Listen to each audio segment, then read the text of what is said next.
શ્રી ગણેશાય નમઃ. મિત્રો, આપ જોઈ રહ્યા છો આપણી યુટ્યુબ ચેનલ આશીર્વાદમાં આપ સૌનું સ્વાગત છે. આજે આપણે આ વિડીયોમાં સાંભળીશું મહાન ભક્ત અલૌકિક ભગવત પ્રેમ, જે પ્રવીરનો અલૌકિક ભગવત પ્રેમ વિશે આજે આપણે આ વિડીયોમાં સાંભળીશું. જો આપને મારો વિડીયો પસંદ આવે તો લાઈક કરજો, શેર કરજો અને પહેલીવાર જો આ વિડીયો આ ચેનલમાં જોઈ રહ્યા હોય તો સબસ્ક્રાઈબ કરજો, જેથી મારા નવા વિડીયોની માહિતી તુરંત આપ સુધી પહોંચે.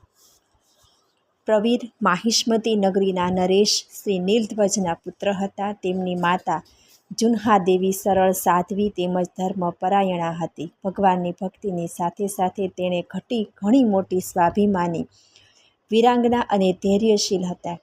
તે બેના અત્યંત પવિત્ર જીવનનો પ્રભાવ તેમના પુત્ર પ્રવીર પર પૂરેપૂરો પડ્યો. ફળ સ્વરૂપે પ્રવીરમાં પણ સરળતા, સજ્જનતા, સતપ્રેમ અને ભગવાનની ભક્તિ ભારોભાર ઉતર્યા હતા. વીરતા એના અંગ પ્રયંગમાંથી છલકાતી દેખાતી હતી, પરંતુ તેઓ નિરંતર ભગવાનનું ચિંતન તેમજ તેમના પ્રેમમાં મગ્ન રહ્યા કરતા હતા. તે દિવસોમાં ઇન્દ્રપ્રસ્થમાં કૌરવોને પરાજિત કરીને ધર્મરાજ યુધિષ્ઠિર રાજ્ય કરી રહ્યા હતા. તેમણે ભગવાન શ્રી કૃષ્ણની સલાહથી અશ્વમેઘ યજ્ઞ કરવાનો નિર્ણય કર્યો હતો. અશ્વ છોડવામાં આવ્યો તેની રક્ષા માટે ધનુર્ધર અર્જુન નક્કી થયા. તેમની સાથે વિશાળ સેના હતી. યાત્રાની પહેલાં ભગવાન શ્રી કૃષ્ણે પણ અર્જુનની સાથે આવવાની ઈચ્છા પ્રગટ કરી, પરંતુ આ નાના સરખા કાર્ય માટે આપને કષ્ટ આપવું જરૂરી નથી. ભૂમંડળ પર વિજય પ્રાપ્ત કરી લેવા હું અને આ સેના જ પૂરતી છે. આમ કહી અર્જુને એકલા પ્રસ્થાન કર્યું. અર્જુનના મુખ પર છુપી અભિમાનની રેખા શ્રી કૃષ્ણ ભગવાને જોઈ હતી. વીરવર અર્જુનની સાથે યુદ્ધ કરવાનું જેમને સાહસ હોય તેઓ આ ઘોડાને પકડે અથવા તો ભેટ સહિત મહારાજ યુધિષ્ઠિરના અશ્વમેઘ યજ્ઞમાં નિયત સમયે હાજર થાય. અશ્વના મસ્તક પર સુવર્ણપત્રમાં આમ લખેલું હતું: સૌની આગળ અશ્વ ઝૂમતો જઈ રહ્યો હતો, એની પાછળ વીરવર અર્જુનની સાથે સશસ્ત્ર વિશાળ સેના ચાલી રહી હતી. કોઈ ન હતું જે અશ્વનું પૂરેપૂરું જોવાનું સાહસ કરી શકે. માર્ગમાં જેટલા પણ રાજા મહારાજા મળ્યા તે સર્વોએ સર્વત્ર સ્વાગત કર્યું અને યુધિષ્ઠિર મહારાજની તાબેદારી સ્વીકારી. આમ તે અશ્વ માહિષ્મતીના સમીપ પહોંચ્યો. પ્રવીરના પિતા માહિષ્મતી નરેશ નીલધ્વજ અર્જુનનું નામ સાંભળતા જ સાશંક થઈ ગયા. તેમણે અશ્વને ન પકડવામાં જ કુશળતા સમજી, પરંતુ આ સંવાદથી વીરાંગના જુન્હાદેવી ખળભળી ઉઠી. તેમણે પોતાના પતિદેવના આ કૃત્યને કાયરતા સમજી તથા એવા અનેક પ્રયત્નો કર્યા જેથી તેઓ પોતાના ક્ષત્રિયત્વની પ્રતિષ્ઠાના રક્ષણ ખાતર અર્જુન સાથે યુદ્ધ કરવા માટે તૈયાર થઈ જાય, પણ નીલધ્વજ પોતાના નિશ્ચયમાંથી વિચલિત થયા નહીં. પતિથી નિરાશ થતા જુન્હાદેવી પોતાના પ્રિય પુત્ર ભક્ત પ્રવીરની પાસે ગઈ અને તેના પ્રતિષ્ઠાના રક્ષણ માટે યુદ્ધમાં અડીખમ જવા માટે પ્રોત્સાહિત કરીને બોલી: બેટા, હું તને પોતાના પ્રાણોથી અધિક સ્નેહ કરું છું. સાથે સાથે તારી પાસેથી દેશ, જાતિ અને સ્વાભિમાનના રક્ષણની આશા પણ રાખું છું. અર્જુનની વિશાળ સેના અશ્વમેઘના અશ્વની સાથે તારા ક્ષત્રિયત્વને, તારી વીરતાને, તારી સ્વતંત્રતાને તેમજ તારા દેશાભિમાનને લલકારી રહી છે, પરંતુ હું ચાહું છું કે તે અહીંથી વિજયોમંત બનીને ન જાય. તું અશ્વમેઘના અશ્વને પકડીને અર્જુનને પાછા પગલે વાળવા માટે વિવશ કરી દે. તેમની મદોન્મત્ત સેનાને પોતાના તીક્ષ્ણ બાણોથી વિંધીને એક પળ માટે અહીં તું ટકવા ન દેતો. માં શ્રી કૃષ્ણ સારથી હતા તે વીરવર અર્જુન. પ્રવીરે ચકિત થઈને બોલ્યા ન બોલ્યા ત્યાં તો સ્નેહમયી માતાએ દુર્ગાની માફક હુંકાર કરીને કહ્યું: હા, એ જ અર્જુન. જો તારે એક પળ વિચાર કરવો હોય તો સ્પષ્ટ બોલ. હું સ્વયં યુદ્ધ કરવા માટે અર્જુનના વિશાળ સૈન્યમાં પ્રવેશ કરીશ. હું સમજીશ કે મેં પુત્રને જન્મ જ નહોતો આપ્યો. માં, તમારી આજ્ઞા શિરોમાન્ય છે. તમે ચોક્કસ અંતઃપુરમાં જાઓ. પ્રવીરના આ કથનથી સંતુષ્ટ થઈ માતા અંદર ચાલી ગઈ અને પ્રવીરે અર્જુનની પાસે પત્ર મોકલ્યો: હું આપનું અશ્વ રોકી રહ્યો છું, આપ રણાંગણમાં આવી જાઓ. દૂત જવાબ લઈ આવ્યો.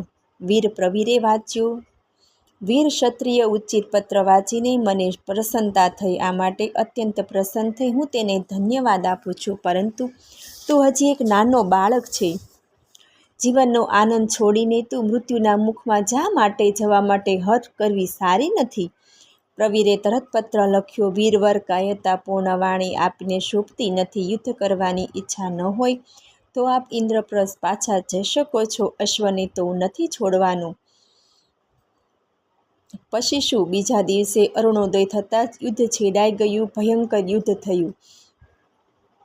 ભક્તવર વીર પ્રવીરના તીક્ષ્ણ બાણોથી અર્જુન વ્યાકુળ થઈ ઉઠ્યા. તેમણે પ્રદ્યુમ્નને કહ્યું, પ્રવીરના કુમળાપણાનો વિચાર છોડીને તમે બાણની વર્ષા કરો.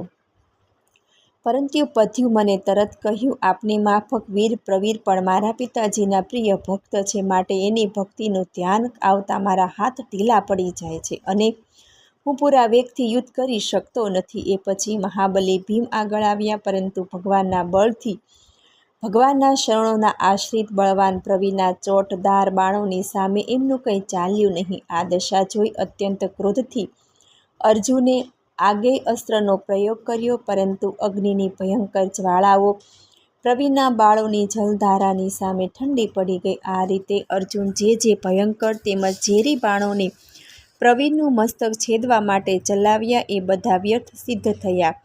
રાજકુમાર પ્રવીરે અર્જુન સહિત તેમના સૈન્યને વ્યાકુળ તેમજ પરાજિત કરી દીધું. અર્જુનની વીરતાથી ઝગમગતા ચહેરા પર વિષાદની કાલીમાં છવાઈ ગઈ. એ જ સમયે પ્રવીરે આવીને કહ્યું કે વીરવર અર્જુન, અશ્વમેઘનો અશ્વ આ જ બળ પર છોડ્યો હતો. હું આપને સ્પષ્ટ જણાવી દઉં છું કે જો આપના પ્રાણ પ્યારા ન હોય તો આપ કાલે ફરીથી રણભૂમિમાં આવજો. નહીં તો હવે સુખપૂર્વક પાછા જાઓ અને અહીં એ દિવસની ભેટ લઈને આવજો. એ દિવસે આ ઘોડાને હું અશ્વમેઘ યજ્ઞ કરીશ. આપ ભગવાન શ્રીકૃષ્ણની સહાય વિના મારા પર વિજય પ્રાપ્ત ક્યારેય નહીં કરી શકો. મને જીતવાની ઈચ્છા મનમાં હોય તો શ્રી કૃષ્ણને બોલાવો. એમના દર્શન કરીને હું તો કૃતજ્ઞ થઈ જઈશ. પ્રવીર થોડીક ક્ષણો માટે ભગવાનના ધ્યાનમાં તન્મય થઈ ગયો. પરંતુ પ્રવીરની વાણી અર્જુનના હૃદયમાં તીરની માફક સોસરવી ઉતરી ગઈ. તેમણે હવે ભગવાનની સામે અભિમાન ભરેલી વાણીમાં કહ્યાની પોતાની ભૂલનો અનુભવ કર્યો. તરત જ વ્યાકુળ થઈ તેને ભગવાનને પ્રાર્થના કરી કે હે હરિ, હે ગોવિંદ, હે વાસુદેવ, હે નારાયણ, મારી અનુચિત વાણી માટે મને ક્ષમા કરો. આપ સર્વજ્ઞ, સર્વશક્તિમાન અને સર્વેશ્વર છો. આપ શીઘ્ર આવીને મારી રક્ષા કરો. અર્જુનનો પોકાર સાંભળતા જ ભક્ત ભયભંજન ભગવાન તરત જ ત્યાં પ્રગટ થઈ ગયા. જાણે અત્યાર સુધી અહીં ક્યાંક છુપાયા હોય. ભગવાનને જોતા જ અર્જુન તેના શરણોમાં ઢળી પડ્યો. પ્રભુએ દ્રષ્ટિ ફેરવીને જોયું તો પ્રવીર પણ પ્રભુના પાવન શરણોમાં દંડની માફક પડીને પ્રણિપાત કરી રહ્યો છે. ભગવાન અર્જુન અને પ્રવીર બંનેને મળ્યા. પ્રવીર ગદગદ થઈ ગયો. હર્ષના ઉમળકાથી તેમણે કહ્યું, પ્રભુ, આપના દર્શન પામીને આજે હું ધન્ય થઈ ગયો. તેણે ફરીથી અર્જુનને કહ્યું, પાર્થ, હું આપનો પણ ઋણી છું. આપની કૃપાથી જ મને આજે શ્યામસુંદરની ત્રણેય લોકની પાવન કરનારી મધુર મનોહર ઝાંખીના દર્શન કરવાનું સૌભાગ્ય પ્રાપ્ત થયું છે. હવે આપણે આપણા શિબિરમાં જઈએ. કાલથી ભગવાનની સામે યુદ્ધ થશે. પછી બંને પોતપોતાની શિબિરોમાં ચાલ્યા ગયા. પ્રવીરને જોતા જ દેવી જુહાવીએ તેમને સાતી સરસા સાપી દીધા અને કહ્યું, બેટા, તારા વિજય માટે હું ભગવતી ભાગીરથની આરાધના કરવા જઈ રહી છું. કાંઠા કાળજાની ધર્મમાં આસ્થા રાખનારી પ્રવીરની પત્ની મદનમંજરીએ અત્યંત આનંદ પ્રદર્શિત કરતા કહ્યું, ભગવાન શ્રી કૃષ્ણને આપની ભક્તિથી પ્રસન્ન કરીને હું આપના વિજય માટે તેમને પ્રાર્થના કરીશ. પ્રવીર પણ ભગવાનના ધ્યાનમાં મગ્ન હતો. અડધી રાત વીતી ગઈ. આ બાજુ પ્રવીર પત્ની મદનમંજરીએ અર્જુનના સૂતેલા સૈન્યમાં પ્રવેશ કર્યો. તેના હાથમાં લાંબી ખુલ્લી તલવાર હતી. પહેરેદારના સ્થાન પર ભગવાન શંકર ત્રિશૂળ લઈને ઊભા હતા. તેમણે મદનમંજરીનો પરિચય અને અર્ધરાત્રિમાં ખુલ્લી તલવાર લઈને શિબિરમાં આવવાનું કારણ પૂછ્યું.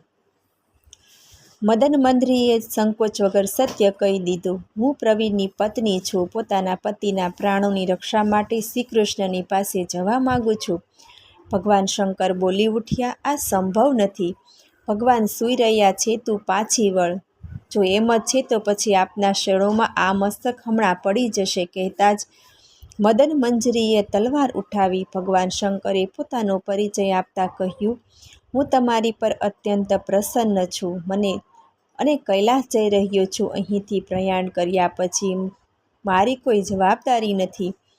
મદન મંજરી શ્રી કૃષ્ણની શિબિરના દ્વાર પર પહોંચી તો દ્વારપાલે ઠપકો આપતા ત્યાં આવવાનું કારણ પૂછ્યું.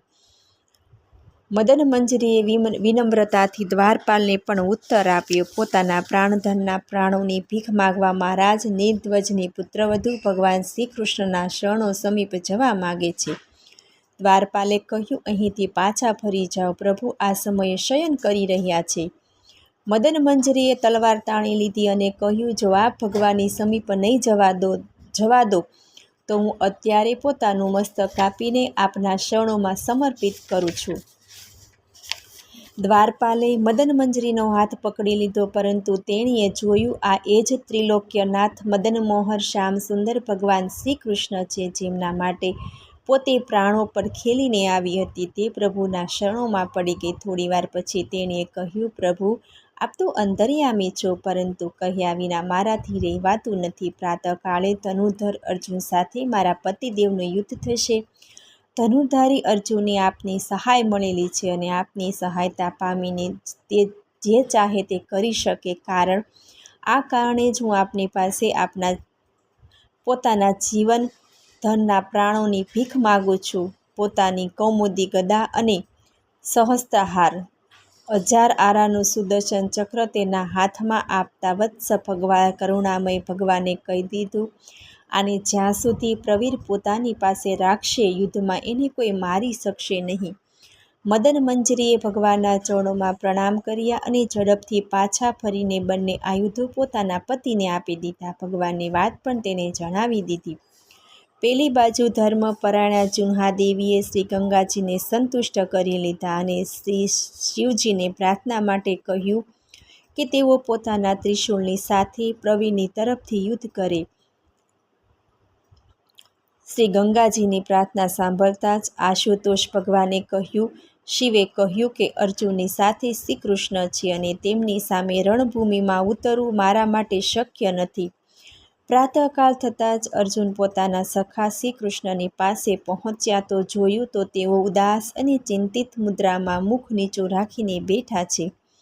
અર્જુનને જોતાં જ તેમણે કહ્યું, બંધુવર, પ્રવીણની પત્નીની ભક્તિથી સંતુષ્ટ થઈને પોતાના બંને આયુધો મેં તેને સમર્પિત કરી દીધા અને જ્યાં સુધી એ આયુધો એની પાસે હશે ત્યાં સુધી તું એનું કંઈ અનિષ્ટ કરી શકવાનો નથી. મારી હાજરીથી હરેક સમયે તારા ભલામાં વિઘ્ન જ ઊભું થઈ જાય છે.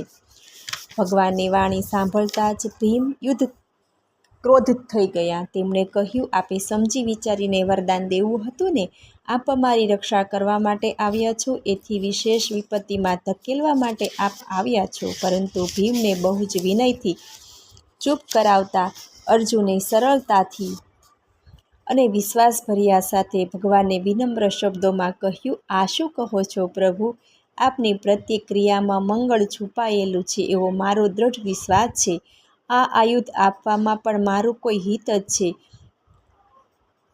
હું સંપૂર્ણ નિશ્ચિત છું. આપ મારા સર્વસ્વ છો. આપે જ આ યજ્ઞના અનુષ્ઠાનની પ્રેરણા અને તેની નિર્વિઘ્ન સમાપ્તિનું વચન આપ્યું છે. આપ જેમ યોગ્ય સમજો તેમ આપ કરો.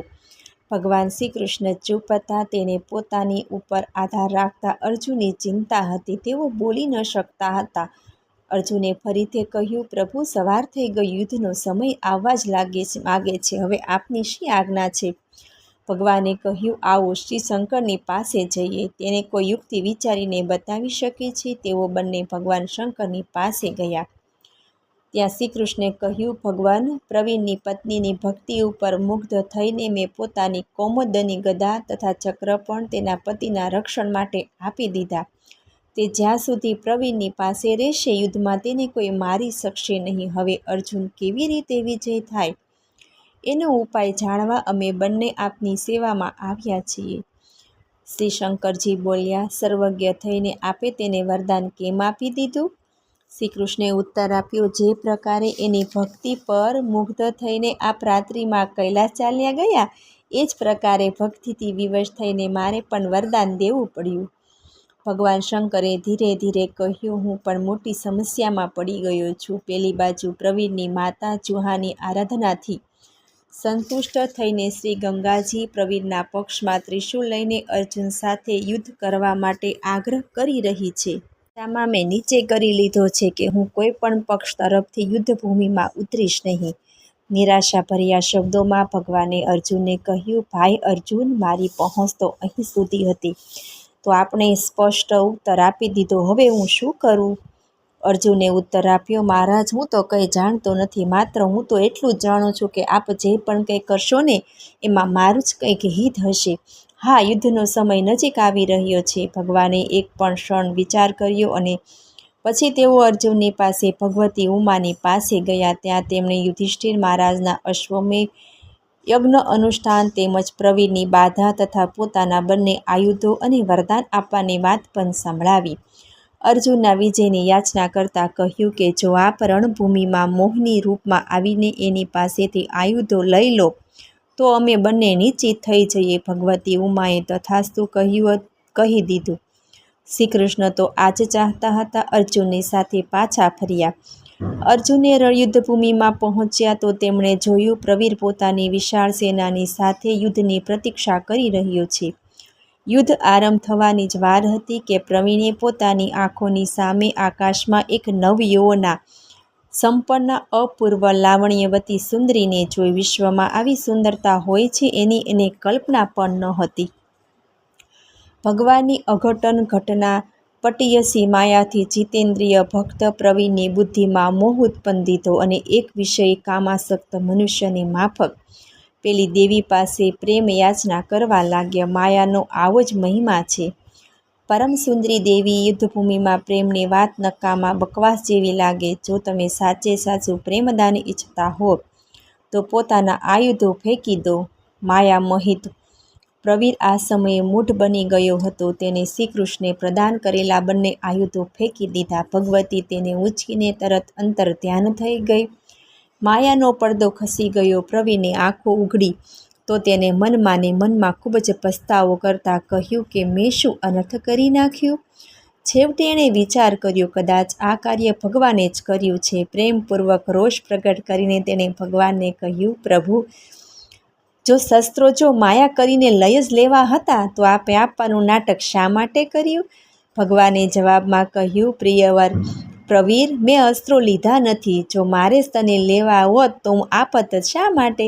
પ્રવીર તરત બોલી ઉઠ્યો, પ્રભુ, જો આપની વાત સાચી હોય તો આપના માટે અર્જુનને સહાય કરવી યોગ્ય નથી. હું પણ આપને પોતાના પ્રાણોથી અધિક માનું છું. હું પણ આપનો પરમ ભક્ત છું. આપના શરણોમાં મારો અનુરાગ કંઈ ઓછો નથી. પ્રવીરની આવી વાત સાંભળતા જ અર્જુને કહ્યું, પ્રભુ, મેં આપને યુદ્ધમાં મદદ આપવા માટે બોલાવ્યા છે. પ્રવીરમાં શક્તિ ન હોય તો અશ્વ છોડી દે. પ્રવીરે રોષપૂર્વક ઉત્તર આપ્યો, અશ્વ મેં છોડવા માથે નથી પકડ્યો. પછી શું હતું? બંને તરફથી ઘનઘોર બાણોની વર્ષા થવા લાગી. આકાશ તીક્ષ્ણ બાણોથી છેલાઈ ગયું, પરંતુ અર્જુને કશું ન ચાલ્યું. તેઓ પરાજિત થવા લાગ્યા. ભગવાને કહ્યું, પ્રવીરના પ્રભાવને તું જોઈ લો. મારી મદદ હોવા છતાં પણ તે તને પરાજિત કરી રહ્યો છે. સતત બાણ વર્ષા કરતા અર્જુને જવાબ આપ્યો, પ્રભુ, માટે તો મેં આપને બોલાવ્યા છે. હવે હું આપની કૃપાથી આને હમણાં પરાજિત કરી દઉં.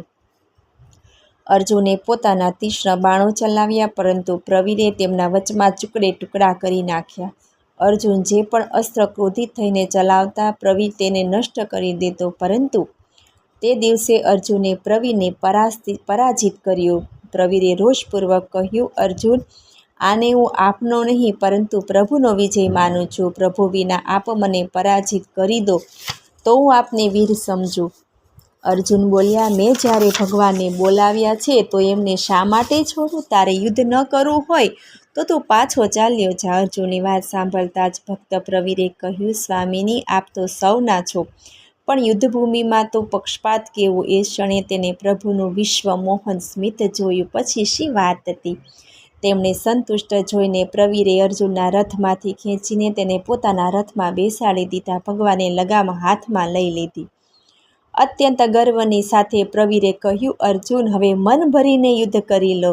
હવે આપને જીવ લઈને ભાગવું પડશે અથવા હંમેશના માટે અહીં રણભૂમિમાં શયન કરવું પડશે. પ્રવીરને કોઈ પણ જવાબ ન આપીને અર્જુને ભગવાનને કહ્યું કે ભગવાન, હું આપના વિના નથી જીવી શકતો. આપ મારા રથ પર આવી જાઓ. આપને મેં બોલાવ્યા છે. આ સાંભળીને ભગવાને અર્જુનના રથ પર આવીને ઘોડાઓની લગામ સંભાળી લીધી.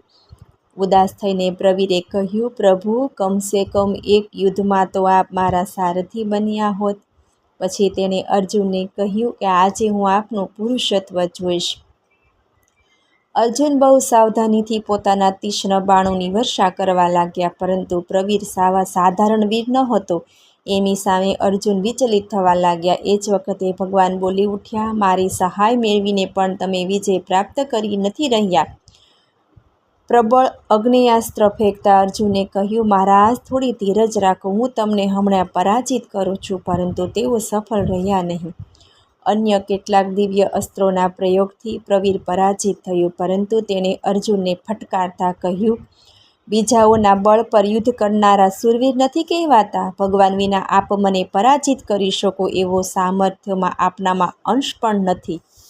પછી ભગવાને કહ્યું, પ્રભુ, આપ અમારા બેયના છો. આપ હવે અર્જુનનો રથ હાંકવાનું છોડીને નિષ્પક્ષ ભાવથી અમારા બેયનું યુદ્ધ કૌશલ્ય જુઓ. પછી આપ સમજી લેશો કે વાસ્તવમાં વીર યોદ્ધા કોણ છે, અને આજે અર્જુન પણ યુદ્ધનો સ્વાદ ચાખી શકશે.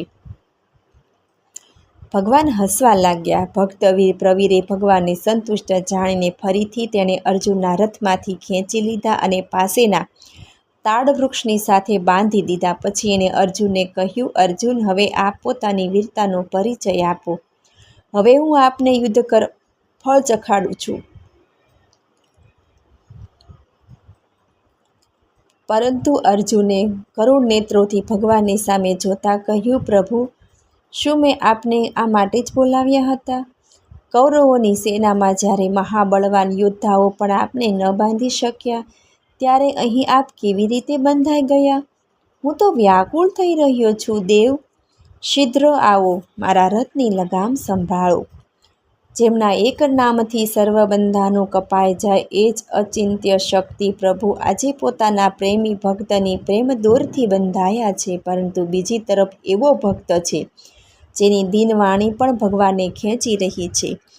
ભગવાન અર્જુનની દીનવાણી સાંભળતા જ દોર તોડાવીને એના રથ પર આવીને બેસી ગયા અને રથ હાંકવા લાગ્યા.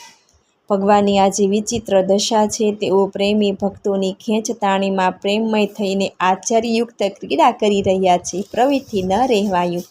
તેણે ફરી ભગવાનને કહ્યું, પ્રભુ, મોટું આશ્ચર્ય છે. થોડી ક્ષણ માટે તટસ્થ થઈને આપે બંને ભક્તોની યુદ્ધ અને વીરત્વ તો જોયું હોત.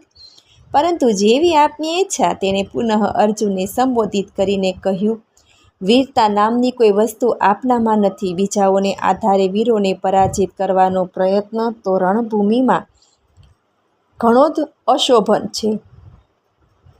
અને તેણે રોષમાં આવીને એટલા તીક્ષ્ણ બાણો તેમજ દિવ્ય આયુધોની વર્ષા કરી કે અર્જુન વ્યાકુળ થઈ ઉઠ્યા અને તેની સમગ્ર સેના શતવિશત થઈને વેરવિખેર થઈ ગઈ. અહીં પણ ભગવાનની જ લીલા કાર્ય કરી રહી હતી.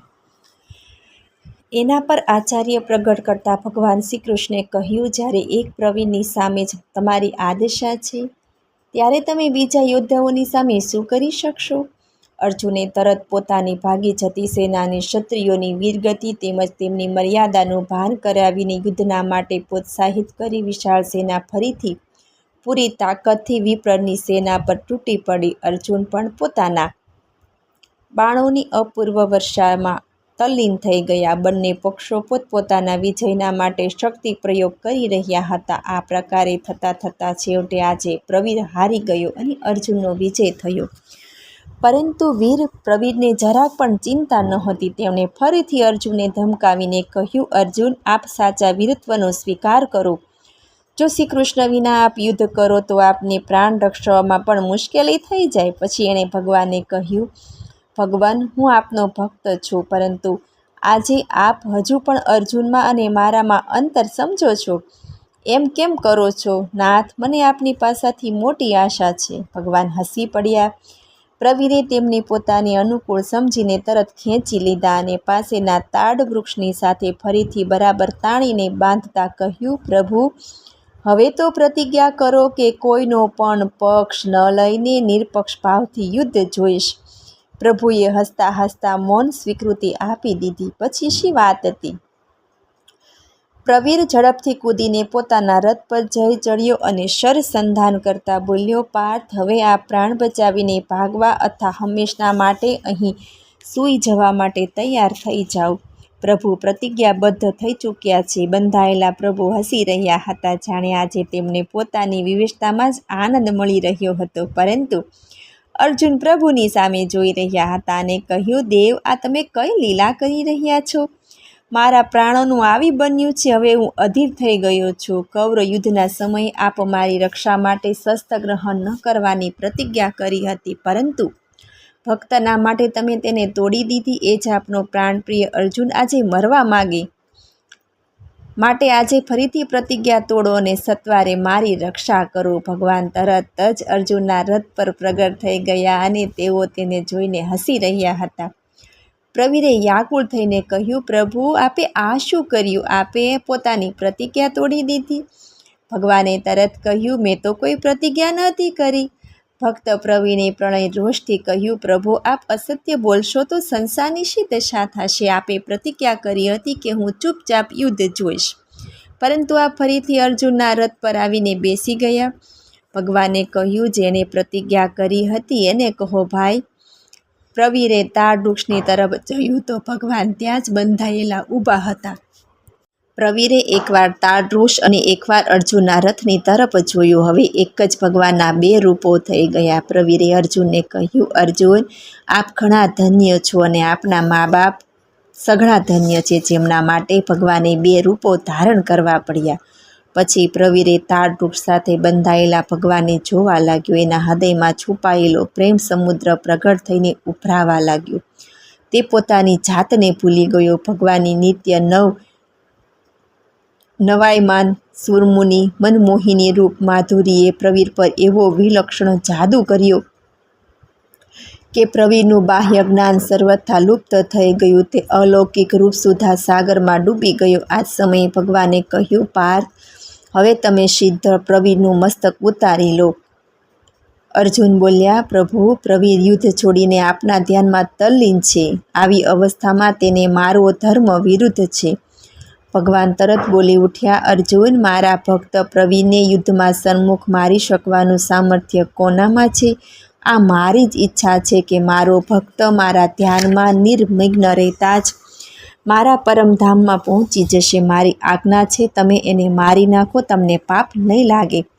અર્જુને એક અત્યંત તીક્ષ્ણ અર્ધચંદ્રાકાર દિવ્ય બાણ છોડ્યું, જેનાથી પ્રવીરનું મસ્તક કપાઈને ઉછળ્યું અને ભગવાનના શરણોમાં જઈ પડ્યું. તેમાંથી એક નિર્મળ જ્યોતિ નીકળી અને શ્રી ભગવાનના શ્રી મંગલમય શ્રી નિગ્રહમાં સમાઈ ગઈ. પ્રવીરનો પ્રાણાંત થતાં જ તેના વધી સેના ભાગી ગઈ. માહિષ્મતીમાં શોક છવાઈ ગયો. પ્રવીરના મૃત્યુના સમાચાર સાંભળી તેના પિતા વિલાપ કરવા લાગ્યા. પુત્ર શોકમાં રોતી રોતી પરંતુ પુત્રની વીર તથા ભક્ત ગતિથી ગર્વિતા એની માતાએ કહ્યું, બેટા, તું અર્જુનના બાણથી કપાઈને પ્રભુના ધામમાં ગયો અને હું વીર ક્ષત્રિય કુમારની માતા સિદ્ધ થઈ. મારો જન્મ સફળ થયો. એ વખતે જ ભગવાન આવી પહોંચ્યા. તેને વિલાપ કરતી ચુન્હાદેવીને કહ્યું, આપ ચિંતા ન કરો. જો આપ કહો તો પ્રવીરને પુનઃ જીવિત કરી દઉં. ચુન્હાદેવીએ કહ્યું, પ્રભુ, આપની સન્મુખ મૃત્યુ પામીને ફરીથી કોણ જીવિત થવા માગશે? પરંતુ હું ચાહું છું કે દંપતીએ પણ તે જ ગતિ પ્રાપ્ત થાય જે આપે પુત્રને આપી છે. ભગવાને તથાસ્તુ કહેતા કહ્યું, તમે મહારાજ નીલધ્વજ અર્જુને આદરપૂર્વક વિદાય કરે તથા યુધિષ્ઠિર મહારાજના અશ્વમેઘ યજ્ઞમાં નિજ સમયે ભેટની સાથે ઉપસ્થિત થાય ત્યાં પુનઃ મારા દર્શન થશે. અને પ્રભુ અંતર ધ્યાન થઈ ગયા. ભગવાનના આદેશ અનુસાર નીલધ્વજે અર્જુનને અત્યંત સત્કારપૂર્વક વિદાય કર્યા અને તેઓ ભગવાનના ભજનમાં પરોવાઈ ગયા. પતિવ્રતા મદનમંજરી પણ પતિની સાથે સતી થઈને ભગવાનના પરમધામમાં પહોંચી ગઈ. આવો હોય છે ભગવાન પ્રત્યેનો પ્રવીરનો અલૌકિક ભગવત પ્રેમ. જો આપને મારો વિડીયો પસંદ આવે તો લાઈક કરજો, શેર કરજો અને પહેલીવાર જો આ વિડીયો આ ચેનલમાં જોઈ રહ્યા હોય સબસ્ક્રાઈબ કરજો, જેથી મારા નવા વિડીયોની માહિતી તુરંત આપ સુધી પહોંચે. ધન્યવાદ. જય શ્રી કૃષ્ણ.